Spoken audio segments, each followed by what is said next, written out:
Hello everyone, जैसे कि हम लोगों ने स्टडी किया था क्या कल हम लोगों ने डे वन स्टडी किया था, जहाँ पे हम लोगों ने बेसिक फंडामेंटल्स स्टडी किया था किसका, इनकम टैक्स का। व्हाट इज टैक्स, क्या टैक्स होता है, it is the major source of government revenue, direct tax क्या होता है, इनडायरेक्ट टैक्स क्या होता है, ये सब हम लोगों ने स्टडी कर लिया था, है ना। फिर हम लोगों ने ये भी सब सीखा था, क्या चीज़, फॉर्मेशन ऑफ लॉ, भारत में लॉ कैसे बनता है। तो भारत में लॉ कैसे बनता है, बहुत सिंपल सा है ना। डिस्कस किया था कि पहले कहाँ पे, पहले तो बिल बनता है, बिल बनने के बाद दैट मीन्स बिल ड्राफ्ट किया जाता है, बिल बनने के बाद फिर उसे पार्लियामेंट में पेश किया जाता है, वहाँ पास होता है, फिर राज्यसभा में पास होता है, तब जाकर के वो कानून बनता है, जब दोनों सदनों से पास हो जाता है, और फिर वो भारत में लागू करने के लिए राष्ट्रपति जी के साइन लगते हैं, फिर पूरे भारत में लागू हो जाता है। What is this term, act क्या कहता है, व्हाट टू डू, रूल्स क्या कहता है, हाउ टू डू। नोटिफिकेशन, कभी कभी गवर्नमेंट, कभी कभी टैक्स डिपार्टमेंट को नया कोई कानून लाना होता है या उसमें कुछ अमेंडमेंट करना होता है, तो कभी भी नोटिफिकेशन जारी करके लागू कर सकती है। सर्कुलर डिपार्टमेंट्स के लिए होता है, जैसे इनकम टैक्स अपने ब्रांचेस को कोई इन्फॉर्मेशन देना चाहती है, कोई नया रूल बताना चाहती है, तो वो सर्कुलर के थ्रू जारी करती है। तो सर्कुलर पब्लिक के लिए नहीं होते, सर्कुलर किसके लिए होते हैं, डिपार्टमेंट्स के लिए होता है।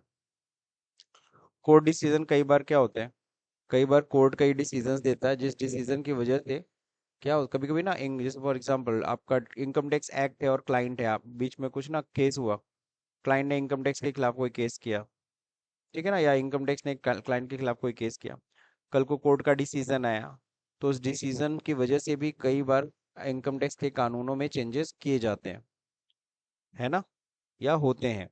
वो डिसीजन को ही फिर अगला क्या किया जाता है, डिसीजन को ही फिर आगे बढ़ा दिया जाता है इनकम टैक्स में, तो उसको हम लोग कहते हैं कोर्ट डिसीजन। तो कोर्ट डिसीजन कल को आया कोई, तो पता चला कोई लॉ कोर्ट डिसीजन की वजह से खत्म कर दिया गया, या कोर्ट डिसीजन की वजह से कोई नया रूल बना दिया गया। नेक्स्ट, लॉ चेंजेस होते हैं, सबको पता है। लॉ चेंज हुआ, इनकम टैक्स एक्ट 1961 में था, अभी क्या हो गया, इनकम टैक्स एक्ट 2025, दोनों में चेंजेस अगर है। इसको देखने के लिए हम लोग कौन सी वेबसाइट को फिल कर रहे थे, इसके लिए एक वेबसाइट मैंने आपको सजेस्ट किया था, सॉरी, हाँ, CBDT, CBDT था ना, www.cbdt.in था, देखना पड़ेगा इन था कि क्या था। तो हम लोग को गूगल पे क्या लिखना था, गूगल पे हमने लिख दिया CBDT।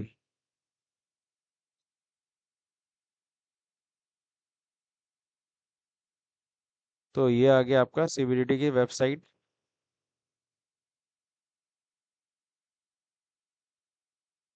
क्या भाई CBDT नहीं ढूंढ पाया क्या।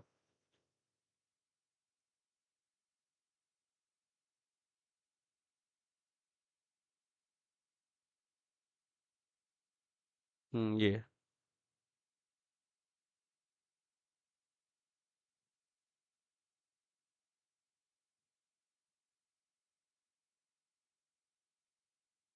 एक मिनट, हम लोग सीधे यहाँ पे लिखते हैं CBDT,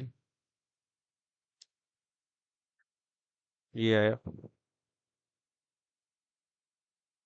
ओके, यही था ना।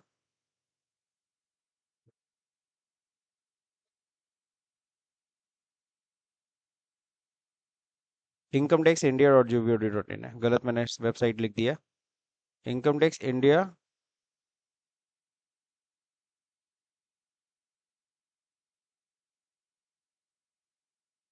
इंडिया डॉट GOV.in है ना, .gov.in, ये वेबसाइट, ठीक है ना। इस वेबसाइट पे आपको जाना है, और यहाँ पे आपको इनकम टैक्स में जाना है ना, ये बताया था कल। और यहाँ पे आप एक्ट को 61 और 25 एकदम आमने सामने कंपेयर करके देख सकते हो, पहले क्या था अब क्या था, है ना। तो ये चेंजेस हम लोगों ने कल कल हम लोगों ने देखा था, कल हम लोगों ने कई सारे चेंजेस हम लोगों ने नोट भी किए थे। आज उसी सीरीज में आगे बढ़ेंगे हम लोग। अब आपको पता है प्रीवियस असेसमेंट ईयर हटा करके इन्होंने एक सिंपल सा कंसेप्ट लाया है, टैक्स ईयर, है ना। असेसी मतलब वही है, द पर्सन हु पे टैक्स। पर्सन कितने तरह के होते हैं, 7 तरह के, है ना।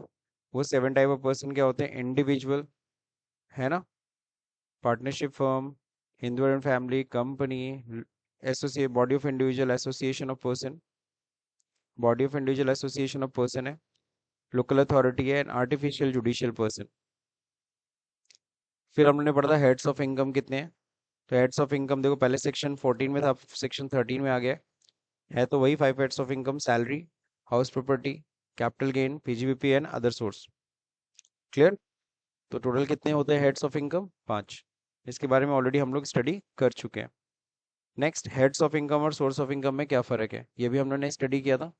हेड्स ऑफ इनकम 5 ही है, बट सोर्स बहुत सारे हो सकते हैं। एक ही हेड के अंदर बहुत सारे सोर्स ऑफ इनकम हो सकते हैं। ठीक है ना। नेक्स्ट, अब हम बात करेंगे कि एग्जांपल्स की। जब हम लोग प्रीवियस ईयर असेसमेंट ईयर पढ़ते थे तो नॉर्मली ये कंसेप्ट था कि इस साल हम कमाएंगे, अगले साल हम क्या देंगे, टैक्स देंगे। अब इसी फाइनेंशियल ईयर को, प्रीवियस ईयर को अब क्या बोलते हैं हम लोग, टैक्स ईयर कहते हैं, जिस साल हम कमा रहे हैं। तो यहाँ रहे, हम इस साल कमाते हैं, अर्न करते हैं, अगले साल टैक्स देते हैं, और फिर रिटर्न भी हम अगले साल ही हम फाइल करते हैं। एक, अभी क्या है, एक्सेप्शन आ गया, एडवांस टैक्स। एडवांस टैक्स में क्या होता है, जिस साल हम टैक्स ईयर में हम कमाएंगे उसी साल हमको टैक्स देना है। अब अगर आपकी टैक्स लाइबिलिटी 10,000 या 10,000 ज़्यादा आती है, कितनी, 10,000 या 10,000 से ज़्यादा आती है, तो जिस साल आप कमाओगे टैक्स ईयर में ही आपको टैक्स दे देना है। जिस साल कमाए उस साल के एंड तक, यानी 31 मार्च तक आपको टैक्स दे देना है। फिर अगले साल क्या करना है, बस अगले साल एक ही काम रह जाएगा, आईटीआर फाइल करना है।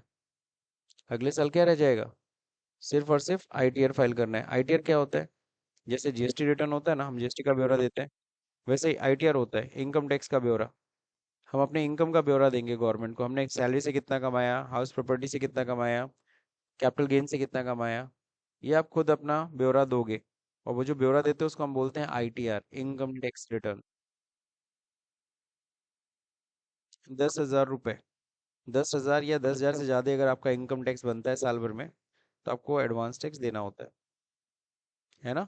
जिस साल कमाओगे उसी साल आपको टैक्स देना होगा। अगर 10,000 से कम टैक्स बन रहा है तो फिर आराम से तुम अगले साल भी टैक्स दे सकते हो। समझ गए। तो ये एडवांस टैक्स है। एडवांस टैक्स किसको नहीं देना होता है, who is not liable to pay advance tax. जैसे कि आपने देखा, जिसकी टैक्स लाइबिलिटी 10,000 से कम हो उसे एडवांस टैक्स नहीं देना होता है।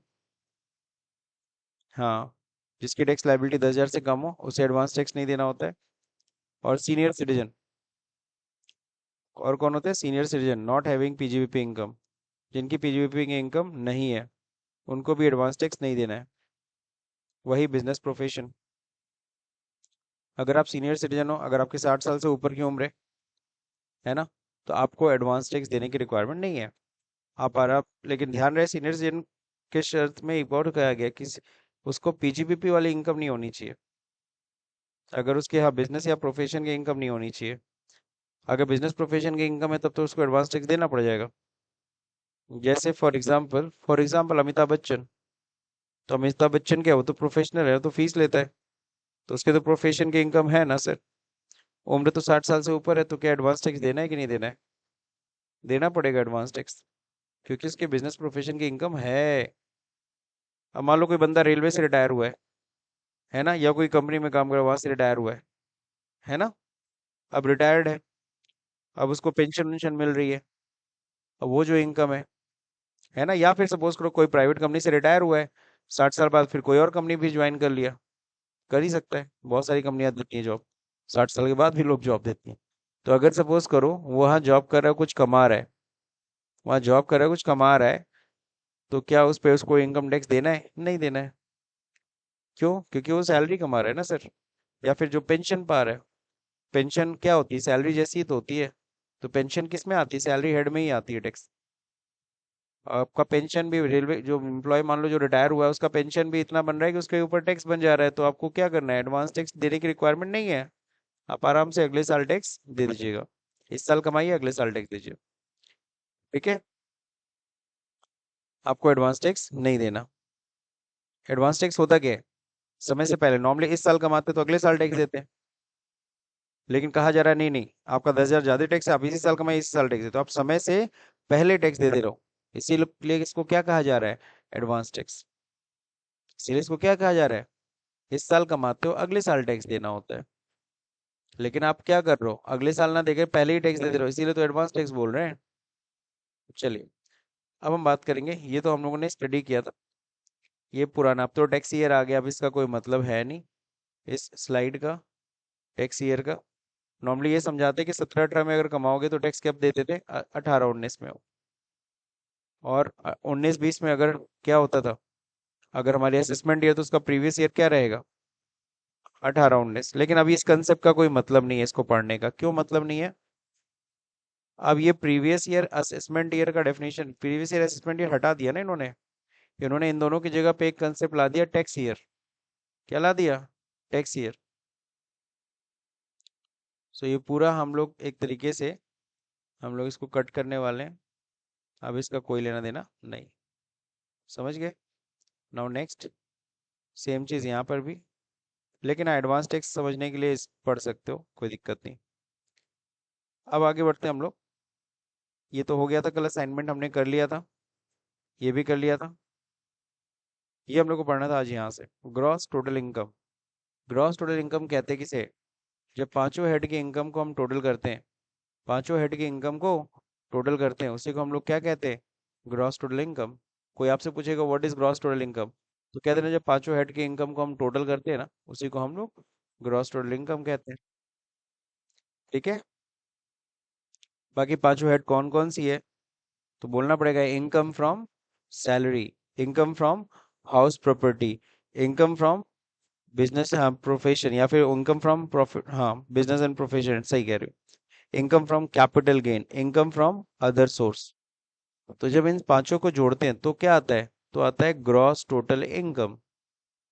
अब इसमें लेस करोगे डिडक्शन, है ना, गवर्नमेंट क्या इंडिया है, इनकम टैक्स जो है, इंडियन इनकम टैक्स है, वो बताती है आपको टैक्स कैसे देना है, प्लस ये भी बताती है आप अपना टैक्स बचा कैसे कर सकते हो, है ना। तो उसने कुछ ऐसी जगह बताई है कि अगर वहां पे पैसा अगर आप लगा दोगे तो आपको उस इनकम पे टैक्स नहीं देनी है। जैसे मान लीजिए एक एग्जांपल के तौर पे, LIC करा दीजिए, LIC कराते तो प्रीमियम देना पड़ता है ना, तो आप जो प्रीमियम भरते हो ना उसका रिडक्शन मिल जाता है 80C में। जैसे मान लीजिए आपने क्या किया, आपने 7 लाख रुपए इनकम कमाई, कितना इनकम कमाया, 7 लाख रुपए आपने इनकम कमाई। 1 मिनट,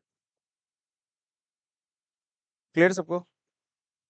तो LIC अगर आपने कराया, आप मान लीजिए सपोज आपकी 7 लाख की इनकम है, आपने 1 लाख रुपए प्रीमियम भरा है, LIC कराया है अपना, अपनी फैमिली का, बच्चों का, जो भी है, अपने पेरेंट्स का, तो उन सब में करीबन 1 लाख रुपए आपने पेमेंट किया, जमा किया। तो अब उसका रिडक्शन अब 80C में ले लेना, तो आपकी इनकम आएगी 7 लाख, फिर 80C में आपको 1 लाख का रिडक्शन मिल जाएगा, 6 लाख बचेगा, 6 लाख पे आपको टैक्स देना पड़ेगा। इनकम घट गई ना, तो घटी हुई इनकम पे आपको टैक्स देना होगा। तो गवर्नमेंट 80C से 80 में बताइए कि कहाँ कहाँ आपको डिडक्शन मिल सकता है, कैसे कैसे अपने पैसे को कहाँ कहाँ लगा रहे हैं, ताकि आपको डिडक्शन मिल जाए। ठीक है, अब जो आता है ना डिडक्शन घटाने के बाद, जो उसको हम बोलते हैं टैक्सेबल इनकम, क्या कहते हैं, या फिर टोटल इनकम, टैक्सेबल इनकम या फिर टोटल इनकम, ये एग्जैक्टली वो इनकम होती है जिसपे आपको टैक्स देना है फाइनली। ठीक, नींद आ रही है ना बेटा, शाबाश मेरे लाल, कोई नहीं। अब देखिए यहाँ पे दिया है क्या, चार्जिंग सेक्शन, ये तो समझ में आ गया, gross total income. Charging section यहाँ पे जो दे रखा है सेक्शन नंबर 4। अब ये सेक्शन देखो किस में आ गया, इसको चलिए देख लेते हैं पहले तो हम लोग अपने लॉ में। तो यहाँ पे सेक्शन 4 है, charging section 4, charging of income tax, यही है ना, अभी भी वही है, सेक्शन 4 ही है, तो कोई फर्क नहीं है। ठीक है, सेम चीज़ है, charge of income tax, charge of income tax, तो ये सेक्शन इत्तेफाक से सेम है। ये बताता है कि आपके ऊपर इनकम टैक्स लगेगा, आपके इनकम के ऊपर इनकम टैक्स लगेगा। तो ध्यान रहे कितने हेड की income, salary, house property, profit and gain from business and profession, capital gain, other source, ये पांचों हेड की इनकम जुड़ती है। उसके बाद अलावा एक और चीज होती है, this is called clubbing of income.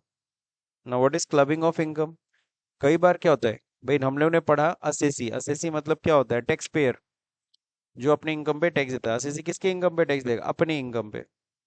पड़ोसी की इनकम पे टैक्स नहीं देगा, किसकी इनकम पे, अपनी इनकम पे टैक्स देता है। लेकिन कई बार होता है ऐसा, कई ऐसी सिचुएशन आएगी जब आपके इनकम में किसी और की इनकम ऐड की जाएगी और उस पर टैक्स आपसे लिया जाएगा। That is called clubbing of income. Club मतलब जोड़ना। क्लब मतलब क्या होता है? जोड़ना। किसी किसकी इनकम पे टैक्स देता है? अपनी इनकम पे। अभी क्लबिंग का मैंने क्या बोला? कई बार ऐसा होगा जब दूसरे की इनकम आपकी इनकम में क्लब की जाएगी और आपसे टैक्स लिया जाएगा। This called clubbing of income. तो ऐसे केस कब होता है सर? ऐसा केस कब आखिर में क्लबिंग ऑफ इनकम होना? एग्जाम्पल के तौर पे माइनर चाइल्ड है। कौन है? Minor child. तो माइनर चाइल्ड है, उसकी जो इनकम हो रही है, उसकी इनकम किसकी इनकम में जोड़ दी जाती है? पेरेंट्स की इनकम में जोड़ दी जाती है। किसकी इनकम में? पेरेंट्स की इनकम में जोड़ दी जाती है। और किससे टैक्स लिया जाता है? पेरेंट्स। तो यहाँ पे पेरेंट्स अपने इनकम पे नहीं, अपने बच्चे की इनकम पे भी टैक्स दे रहा है। पॉइंट समझे? तो माइनर चाइल्ड की इनकम उसके पेरेंट्स के इनकम में क्या कर दी जाती है? क्लब कर दी जाती है। और कब क्लब होता है? Clubbing of income. पॉइंट समझे? अगर सपोज करो कोई बिजनेसमैन है, उसने बहुत अच्छी इनकम कमाई और जब उसको टैक्स देना था, टैक्स देने से पहले उसकी डेथ हो गई। डेथ हो गई ना? अब जाहिर सी बात है, अब उसका टैक्स देगा कौन? तो उसका जो उत्तराधिकारी होगा, जिसको उसकी प्रॉपर्टी जाएगी, अब उसकी टैक्स लाइबिलिटी भी उसको पे करनी पड़ेगी। पॉइंट समझे कि नहीं समझे? तो एग्जैक्टली exactly उसकी इनकम में उनकी इनकम क्लब कर दी जाएगी और उनसे टैक्स लिया जाएगा। पॉइंट समझे? तो नॉर्मली एसएससी अपने इनकम पे टैक्स देता है, but there are some cases जहाँ पे क्लबिंग ऑफ इनकम का भी केस है। यानी दूसरे की इनकम आपकी इनकम में क्या की जाएगी? ऐड की जाएगी। बिल्कुल। बिल्कुल। कौन बनेगा करोड़पति या फिर डांस इंडिया डांस, इन सब में थोड़ा सा कन्फ्लिक्ट है। क्या कन्फ्लिक्ट है? अगर कोई बच्चा माइनर चाइल्ड है, वो अगर अपनी मेहनत से अगर कमाता है कोई इनकम, अपने टैलेंट से, अपने स्किल से कोई अगर इनकम कमाता है, तो उस इनकम पे वो खुद टैक्स देगा। हाँ, वो खुद टैक्स देगा।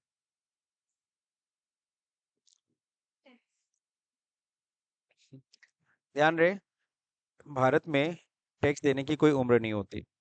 ठीक है ना? भारत में कोई टैक्स देने की कोई उम्र नहीं होती। आप 2 साल की एज में कमाने लगे, आपको टैक्स देना होगा। जाहिर सी बात है, आप नहीं कर पाओगे तो आपके पेरेंट्स ही आपका पैन बनता है। आपको अपना पैन बनाना पड़ेगा। 1 साल के बच्चे का भी पैन बन सकता है। बात समझिए, पैन का कोई उम्र नहीं। पैन बस उसमें क्या होता है, फोटो नहीं होती है बच्चे की। है ना? अब उसके बिहाफ पे उसके पेरेंट्स को टैक्स देंगे, लेकिन टैक्स जमा होगा उसी के पैन पे, उसी के पैन पे जमा होगा। पॉइंट समझे? ये होता है। हम्म। हाँ, माइनर पैन कार्ड, उसमें फोटो नहीं होता। तुम्हारा बना है? माइनर नहीं हो फिर। अब जैसे, तो उसको क्या, वो फिर जैसे 18 साल से ऊपर हो गया, उसमें फोटो अपडेट करा दो, फोटो उसमें आ जाती है। ठीक है? तो ये हो गया क्लबिंग ऑफ इनकम, समझ में आया? फिर क्लबिंग ऑफ इनकम गया set of and carry forward of losses. ये क्या होता है sir, set of and carry forward of losses? क्या होता है, अगर इस साल तुम्हें लॉस हुआ बिजनेस में, जैसे कोविड के दौरान में मैक्सिमम लोगों को लॉस हुआ था, तो बिजनेस में लॉस हुआ, फिर अगले साल जब चीजें सही हुई तो फिर उसको इनकम होने लगी, तो प्रॉफिट हुआ, तो तो ये सिस्टम होता है कि इस साल अगर कोई लॉस हुआ तो उसको तुम कैरी फॉरवर्ड कर सकते हो अगले साल। तो अगले साल की जो इनकम से उस लॉस को एडजस्ट कर सकते हो। जैसे सपोज करो इस साल तुम्हें बिजनेस में लॉस हुआ 4 लाख का, अगले साल बिजनेस बिजनेस में प्रॉफिट हुई 10 लाख की, तो 10 लाख में 4 लाख एडजस्ट कर लो, तो अगले साल टैक्स कितने पे देना है? 6 लाख पे। पॉइंट समझे? तो लोग कहते हैं इनकम का रिटर्न फाइल करना होता है, लॉस का भी रिटर्न फाइल करना होता है, गवर्नमेंट को लॉस का भी ब्यौरा देना पड़ता है। हमको बिजनेस में इतने का लॉस हुआ है, तभी गवर्नमेंट या इनकम टैक्स उस लॉस को कैरी फॉरवर्ड करने देगी कि ठीक है सर, इस साल आपको लॉस हुआ था, इस लॉस को तुम कैरी, कितना लॉस हुआ था मुझे बता दो, तो तुम उसमें ब्यौरा गवर्नमेंट को दोगे, डिटेल कि सर इतना लॉस हुआ है। फाइनली क्या होगा, वो कैरी फॉरवर्ड कर देगी। अगले साल जब प्रॉफिट कमाना, तो उस प्रॉफिट में उस लॉस को क्या कर लेना? एडजस्ट कर लेना। पॉइंट समझे?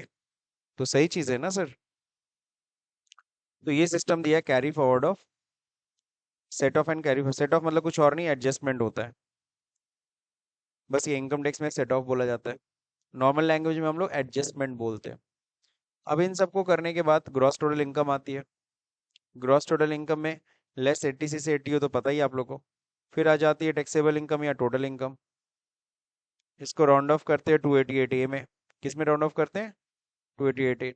तो चलिए देखते हैं 288 का ए कहाँ पे गया, है ना। 288 ए, नहीं इसका चेंज हो गया, राउंडिंग ऑफ और टोटल इनकम ये चेंज हो गया 516 सेक्शन में। इसका मतलब क्या है, 516।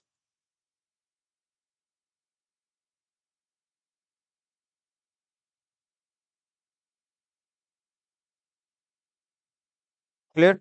सर ये क्या होता है, मान लीजिए इनकम आपकी क्या आ रही है, कुछ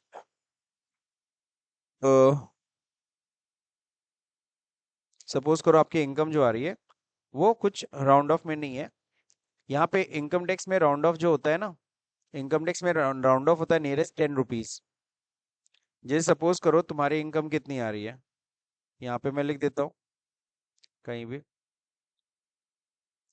सपोज तुम्हारी इनकम आ रही है यहाँ पे, तुम्हारी इनकम है दो 8,45,678। ये अगर तुम्हारी इनकम सपोज है ना, तो ये क्या ना, इस इनकम को राउंड ऑफ किया जाएगा। राउंड ऑफ कैसे किया जाएगा, नियरेस्ट 10 रुपीज। नियरेस्ट 10 रुपीज का मतलब क्या होता है, लास्ट डिजिट अगर 5 रुपए या 5 रुपए से ऊपर है तो 10 रुपए ऐड कर देना, 5 रुपए से कम है तो हटा देना, ठीक है ना। यानी कि इसका अगर राउंड ऑफ होगा तो ये कितना हो जाएगा, 8 हटेगा 10 हो जाएगा, तो यहाँ पे 80 आ जाएगा। लेकिन सपोज करो यहाँ पे 84 अगर होता तो इसको क्या कर दिया था, 80 कर दिया था। तो इनकम टैक्स में नियरेस्ट 10 रुपीज चलता है। अभी तक मैथ्स में पढ़े थे नियरेस्ट 1 रुपीज, 50 पैसे या 50 पैसे ऊपर तो 1 रुपये, अदरवाइज हटा दो। हाँ, हाँ नॉर्मल राउंडिंग। और वो भी क्या है, नियरेस्ट 1 रुपीज नहीं चलता है, कैसे चलता है, नियरेस्ट 10 रुपीज। समझ गए। तो ये राउंड ऑफ करना होता है किसके तहत, अंडर सेक्शन 1516, जो अब नया सेक्शन आ गया है। पढ़ना होगा यहाँ पे क्लिक करके पढ़ लेना इसके बारे में। हाँ, फिर इस इनकम के ऊपर क्या निकाला जाता है, टैक्स निकाला जाता है। टैक्स निकालेंगे, टैक्स रेट लगाएंगे, जो भी टैक्स का रेट होगा, है ना। तो हम लोगों ने वो क्यों पढ़े थे, 7 तरह के एसएससी, पता है। वो 7 तरह के एसएससी क्यों पढ़े थे, क्योंकि अलग अलग लोगों के ऊपर अलग अलग टैक्स लगता है। कंपनी का टैक्स का रेट अलग है, इंडिविजुअल का टैक्स रेट अलग है। समझे कि नहीं समझे। तो तुम इंडिविजुअल आओगे तो तुम्हारा टैक्स रेट चेंज हो जाता है। पॉइंट समझे। कंपनी हो तो टैक्स रेट चेंज हो जाता है, फर्म हो तो टैक्स रेट अलग हो जाता है। इसीलिए जरूरी है एसएससी को पहले तो कैटेगराइज करें कि तुम किस में आते हो, ताकि तुम्हारे ऊपर हम सही टैक्स का रेट चार्ज कर सकें। तो टैक्स रेट लगेगा, फिर टैक्स दिया जाएगा। जानते हो कंपनियां कितना परसेंट टैक्स देती है इंडिया में, इंडिया की कंपनी कितना परसेंट टैक्स देती है, अगर नॉर्मल लैंग्वेज में समझे तो 30% टैक्स देना होता है। अगर वो 10,000 कमाएंगे तो 3,000 टैक्स देना है, 1 लाख कमाएंगे तो 30,000 रुपये देंगे, 1 करोड़ कमाएंगे तो 30 लाख देंगे, 100 करोड़ कमाएंगे तो 30 करोड़ टैक्स देंगे। पॉइंट समझे कि नहीं समझे। तो ये कंपनियों का टैक्स है। और इंडिविजुअल्स का थोड़ा स्लैब रेट है, वो पढ़ाएंगे आगे। इनका 5 भी लगता है, 20 भी लगता है, 30 भी लगता है, 25 भी लगता है, वॉट एवर दैट, अलग अलग रेट है। ठीक है। कम कमाओगे कम टैक्स है, ज्यादा कमाओगे ज्यादा टैक्स है। तो सबका अलग अलग है। तो अब ये टैक्स रेट लगा के आप टैक्स निकाल लो। फिर टैक्स में हो सकता है आपको कुछ रिबेट मिले, रिबेट मतलब छूट, है ना। तो रिबेट या रिलीफ आपको मिलता है तो उसको आप माइनस कर लो। पॉइंट समझे। अब माइनस करने के बाद अब जो आएगा वो आपकी टैक्स लाइबिलिटी है। अब ध्यान रखना, अगर तुम टैक्स लेट जमा करोगे, क्या जमा करोगे, लेट, तो तुम्हें इंटरेस्ट पेनाल्टी भी देनी पड़ेगी। तो इसमें क्या ऐड होगा, इंटरेस्ट पेनाल्टी ऐड होगी। ठीक है, ये इसमें लगा देना 1 मिनट।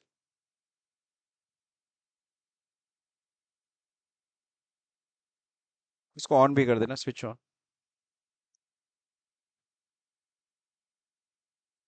नीचे वाले में, नीचे वाले में, वहां से भी, वहां से भी ऑन कर, रेड वाला। हाँ, तो हम लोग का ये लग गया। एक, तो क्लियर हो गया सब लोग को। तो कहने का मतलब क्या है, टैक्स लाइबिलिटी में इंटरेस्ट पेनाल्टी देनी पड़ सकती है अगर आप डिले जमा कर रहे हो तो। ठीक है। इसके बाद क्या होगा, अगर तुम्हारा पहले क्लियर हो गया सबको। अब यहाँ पे देखो टीडीएस, अगर आपका कोई टीडीएस वीडीएस कटा है, टीडीएस क्या होता है, एडवांस टैक्स होता है। आपका पहले से कहीं एडवांस टैक्स कट उठ गया है, आप वो भी माइनस कर लीजिए ना, क्योंकि तुम्हारा पहले से टैक्स कट गया तो हम दोबारा थोड़ी ना टैक्स देंगे। अब जो बचा, अब अगर कुछ बच रहा है तो वही आपकी नेट टैक्स लायबिलिटी जो आपको जमा करना है। अब जो नेट टैक्स लायबिलिटी आती है उसको भी राउंड ऑफ करती है 288 बी के तहत, उसका सेक्शन अलग है। इसको राउंड ऑफ करने के लिए ये सेक्शन था जो अब इसमें कन्वर्ट हो गया।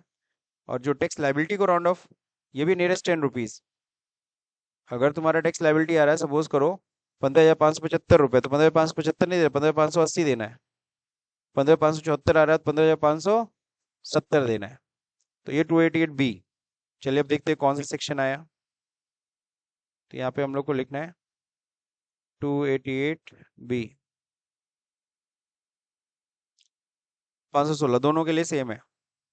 अच्छा किया, पहले दोनों के लिए अलग अलग सेक्शन था, अब दोनों के लिए कॉमन सेक्शन है। अच्छा किया ना। अब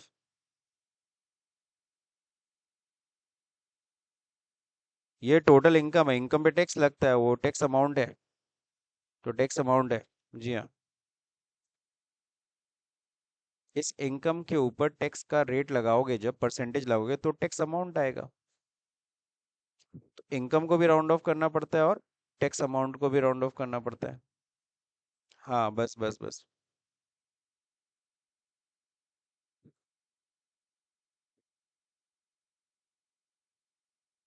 ये खत्म।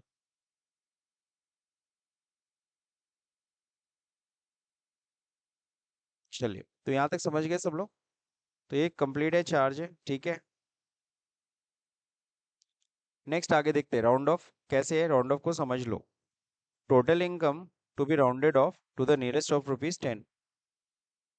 लास्ट फिगर 5 है, उससे अधिक होगा, आपको पता ही क्या करना है उसके साथ। यहाँ देखो फॉर एग्जाम्पल, अगर इनकम वर्कआउट है 42,665 रुपीज 97 पैसे, तो 5 रुपये आ गया ना।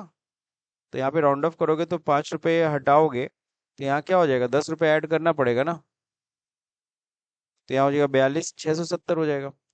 लेकिन अगर वहीं 64.97 होता तो 5 रुपये से कम है ना, 5 रुपये से एक पैसा भी कम हो, हटा दो, 42,660 रुपीज होगा। तो ये राउंड ऑफ करने का तरीका है। समझ में आ गया। अब हम लोग को ध्यान रखना है यहाँ पे status of N assessee. Assessee कितने तरह के होते हैं, तो यहाँ पे देखा असेसी दो तरह के होते हैं। असेसी का स्टेटस दो है, एक लीगल स्टेटस और एक, तो अभी जो हम लोग लीगल स्टेटस पढ़े थे ना, 7 तरह के असेसी होते हैं, individual, HUF, partnership firm, company, body of individual association of person, local authority, artificial judicial person. उसको हम क्या बोलते हैं, उसको हम बोलते हैं लीगल स्टेटस। हम लीगल स्टेटस क्यों पता कर रहे हैं, हम एसएससी का लीगल स्टेटस क्यों पता करें, ताकि हम ये तय कर सके कि उसको किस रेट से टैक्स देना है। 30 लगेगा, 40% लगेगा, कितना परसेंट टैक्स लगेगा, वो डिपेंड करता है आप किस तरह के पर्सन हो, है ना। नेक्स्ट, रेसिडेंशियल स्टेटस क्या होता है, एक और स्टेटस लगाना है, पता करना है। रेसिडेंशियल स्टेटस, ये रेसिडेंशियल स्टेटस क्या होता है, इससे हम ये पता करते हैं कि आप भारत के निवासी हो कि अनिवासी हो, रेजिडेंट हो कि नॉन रेजिडेंट हो। इससे क्या इससे क्या जरूरत है, क्या पता करने की क्या जरूरत है इसको, to determine the scope of income. हम ये तय करेंगे कि तुम्हारी कौन सी, तुम इंडिया में भी कमा रहे हो, विदेश में भी कमा रहे हो, तो तुम्हारी हमें कौन सी इनकम पे टैक्स लेना है। सिर्फ इंडिया में जो कमाए उस पे टैक्स लेना है, कि जो बाहर कमाए उस पे भी हम यहाँ पे टैक्स लें। तो ये डिपेंड करता है किसके ऊपर, रेसिडेंशियल स्टेटस पे। किसके ऊपर, रेसिडेंशियल स्टेटस पे, कि तुम भारत के निवासी हो कि ना। तो यहाँ पे ध्यान रहे, रेसिडेंशियल स्टेटस अगर हम देखेंगे तो रेसिडेंशियल स्टेटस ही हम लोग को पढ़ना है। क्या पढ़ना है, रेसिडेंशियल स्टेटस। तो रेसिडेंशियल स्टेटस यहाँ पे अगर देखोगे, स्कोप ऑफ इनकम, देखो एक होता है क्या,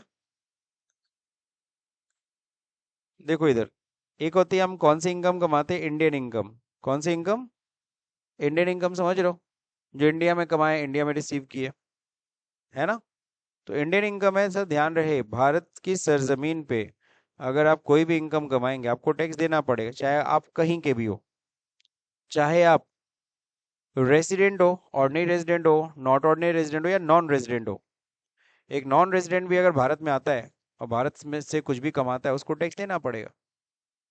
मैं फिर से बोल रहा हूँ, इनकम टैक्स डिपार्टमेंट एकदम साफ साफ कहता है कि भारत की सरजमीन पे अगर कोई भी बंदा इनकम कमाएगा तो उसे इनकम टैक्स डिपार्टमेंट को टैक्स देना होगा। फॉर एग्जाम्पल, अभी जैसे अंबानी जी के यहाँ फैमिली में शादी हुई थी, तो उसमें कोई फॉरेन की कोई सिंगर या डांसर आई थी, पॉइंट समझे। तो सिंगर या डांसर जो लोग भी आए थे 1 2 दिन या 4 दिन के लिए आए होंगे, तो उन्होंने जो गाना गाया समथिंग उसका तो फीस लिया होगा ना सर, पैसा लिया होगा। तो वो कहाँ आए, इंडिया में, सिर्फ कितने दिन के लिए, 2 या 4 दिन के लिए कमा के गए सर। तो उस कमाई पे उन्हें इंडियन गवर्नमेंट को टैक्स देना पड़ा कि नहीं देना पड़ा? देना पड़ा, उनको टैक्स देना पड़ा। पॉइंट समझे, वो टैक्स दे के गए, ऐसा नहीं कि नहीं गए। कहा, इनकम टैक्स साफ साफ कहता है, क्या कहता है, भारत की सरजमीन पे कोई कमाए, तो वो 4 दिन के लिए, वो तो नॉन रेजिडेंट था भाई, है ना। अभी मेसी आया था फुटबॉलर, भारत में आया था, तो जगह जगह इधर उधर जा रहा था कंसल्ट में, फीस भी उसको मिल रही होगी, जहां जहां फीस मिला वहां गया। तो कितने दिन के लिए आया था, मुश्किल से 3 या 4 दिन के लिए, 1 हफ्ते के लिए आया होगा, चलो, तो वो नॉन रेजिडेंट ही है सर। लेकिन कमा के गया तो उसको टैक्स देना पड़ेगा। पॉइंट समझे। अब कैसे देना पड़ेगा, विल डिस्कस। वो कैसे टैक्स देगा, क्या उसने भी पैन बनाया है कि नहीं बनाया, विल डिस्कस, है ना, डोंट वरी, उसके बारे में भी डिस्कस करेंगे अभी। रेसिडेंट होते हैं, ऑर्डिनरी रेजिडेंट एक साधारण निवासी होता है, ऑर्डिनरी मतलब साधारण, और एक होते हैं नॉट ऑर्डिनरी रेजिडेंट, असाधारण निवासी। तो पहला नंबर तो इंडियन इनकम है, सबको टैक्स देना है, देखो सब पे टिक है, सब लोग को टैक्स देना है। एक होता है global income, outside of India, जो इंडिया के बाहर कुछ कमाया हो तुम, उसको हम क्या कहते हैं, ग्लोबल इनकम। तो ग्लोबल इनकम पे आपको टैक्स देना है कि नहीं देना है? क्या वो विदेश की आय आपके इंडियन की इनकम पे हम जोड़ के तुमसे टैक्स लें, कि सिर्फ इंडियन इनकम पे टैक्स लें? तो ये डिसाइड होता है किसके ऊपर, आपके रेसिडेंशियल स्टेटस के ऊपर।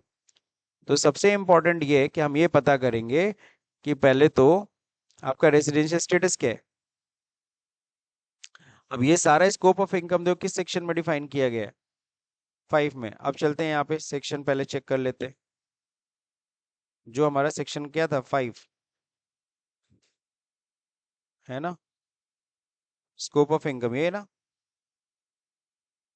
अभी भी सेम है सेक्शन, चौथा पांचवा सेम है, तो कोई खास चेंजेस हुए नहीं। देखो अगर तुम रेजिडेंट हो, यहाँ देखो दिया, अगर तुम रेजिडेंट हो, तुम किसी विदेशी, बाहर पे, बाहर बने इंडिया के बाहर कोई इनकम कमा रहे हो, और वो बिजनेस इज कंट्रोल्ड और profession is setup in India.